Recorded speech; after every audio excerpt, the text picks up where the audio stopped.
ভিন্ন স্বাদে ইলিশ সিরিজে নতুন একটা রান্না নিয়ে চলে এসেছি, বেগুন ইলিশ।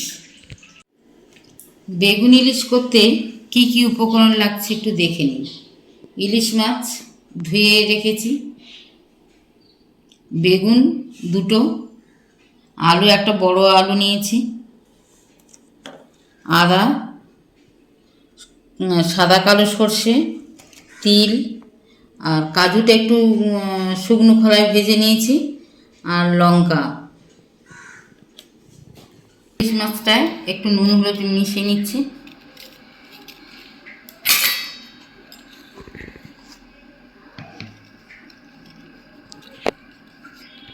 মাছটা ভাজার জন্য কড়াইতে তেল দিয়েছি, সর্ষে তেল। তেলটা গরম হয়ে গেছে, এবার মাছগুলো ভেজে নিচ্ছি।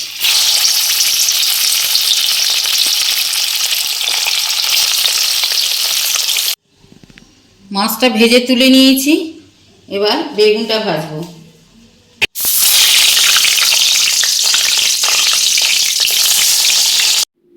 মশলাগুলো সব শিলে বেটে নিয়েছি, একবার দেখে নিন। এটা হচ্ছে কাজু বাটা, এটা তিল বাটা, ওটা সর্ষে বাটা, এটা পোস্ত বাটা, এটা আদা বাটা।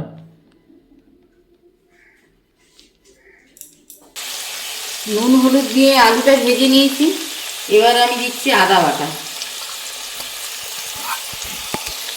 আদা বাটা দিলাম, লঙ্কা দিলাম,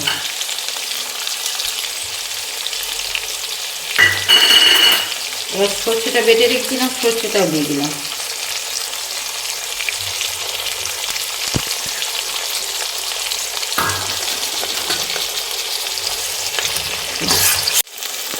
তিল বাটাটা দিয়ে দিচ্ছি।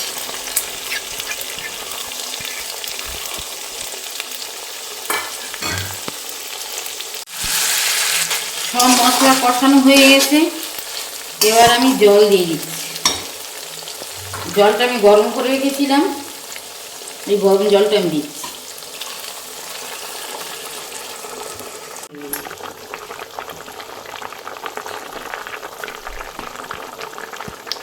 আলু সেদ্ধ হয়ে গেছে, এবার মাছ আর বেগুনটা দিয়ে দিচ্ছি। মাছটা প্রথমেই দিয়ে দিলাম,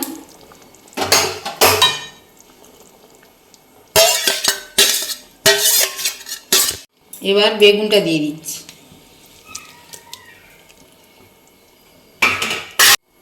পোস্ত বাটাটা দিয়ে দিচ্ছি,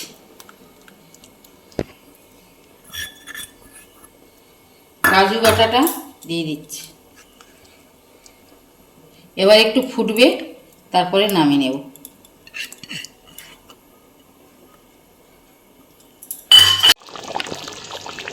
বেগুন ইলিশ আমার হয়ে গেছে, এবার আমি নামিয়ে নেব।